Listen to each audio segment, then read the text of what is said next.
example, to find the magnitude of the cross product of vector A and vector B. Now, vector A cross vector B, writing the components in the determinant form, I, j, k cap,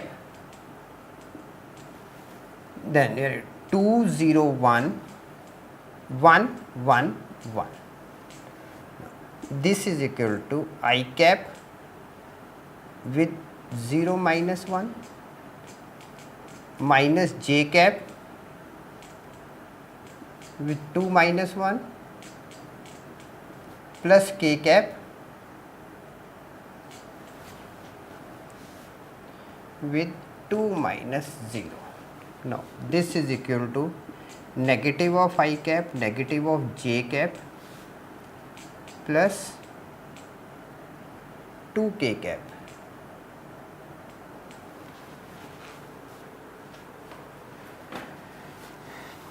Now, magnitude for A cross B is equal to